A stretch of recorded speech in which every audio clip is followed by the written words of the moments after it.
തിരുഹൃദയം ആ മാറിലേക്കു ചാടിറങ്ങട്ടെ എൻ ജീവിതം.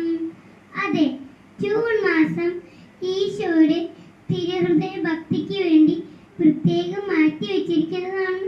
അറിയാമല്ലോ, എന്താണ് തിരുഹൃദയം? കുന്തത്താൽ തറയ്ക്കപ്പെട്ട് മുള്ളുകൾ കൊണ്ട് ചുറ്റപ്പെട്ട കുരിശു നാട്ടിയെ കത്തി ജ്വലിക്കുന്ന തിരുഹൃദയം. ഒന്നാമതായി ഈശോയുടെ തിരുഹൃദയം കുന്തത്താൽ തുറക്കപ്പെട്ട ഹൃദയമാണ്. ആ തുറക്കപ്പെട്ട ഹൃദയത്തിൽ ഈശോയ്ക്ക് നമ്മളോടുള്ള സ്നേഹം കാണുവാൻ കഴിയും. സ്നേഹത്തിന്റെ ഏറ്റവും വലിയ പ്രതീകമാണത്.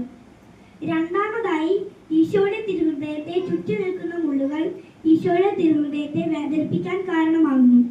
നാം ചെയ്യുന്ന ഓരോ പാപവും ഈശോയുടെ തിരുഹൃദയത്തിൽ ചുറ്റി നിൽക്കുന്ന മുള്ളുകൾ ഈശോയുടെ ഹൃദയത്തെ വേദനിപ്പിക്കാൻ കാരണമാകുന്നു. മൂന്നാമതായി കുരിശു നാട്ടിയ തിരുഹൃദയമാണത്.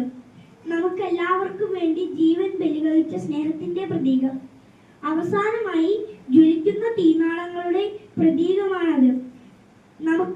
നമ്മെ എല്ലാവരെയും സ്നേഹത്തിന്റെ ചൂട് പിടിപ്പിച്ച് ചൂട് പകരുന്ന സ്നേഹത്തിന്റെ പ്രതീകം. പ്രിയമുള്ളവരെ, ഈശോയുടെ ഹൃദയം സ്നേഹമുള്ള ഹൃദയമാണെന്ന് ഇപ്പോൾ നിങ്ങൾക്ക് മനസ്സിലായില്ലേ? നമ്മുടെ ഹൃദയവും തിരുഹൃദയവും തമ്മിലുള്ള അകലം ദൂരെയല്ല. നഷ്ടപ്പെടലിന്റെയും കുത്തിപ്പിളർക്കലിന്റെയും നിമിഷങ്ങളിൽ പരാതിയും പരിഭവമില്ലാതെ ശാന്തമായി നിന്നാൽ നമ്മുടെ ഹൃദയവും തിരുഹൃദയമായി മാറും. നമ്മുടെ ഇടവകെ, കുടുംബങ്ങളെ, സമൂഹങ്ങളെ, നമ്മളെ തന്നെ തിരുഹൃദയത്തിന് സമർപ്പിക്കാം.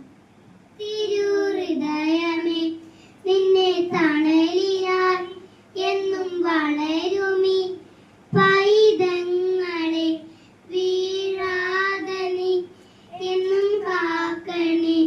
തിരുഹൃദയ ജ്വാലയാൽ പൊതിയണേ, വീഴാതെ നീ എന്നും കാക്കണേ.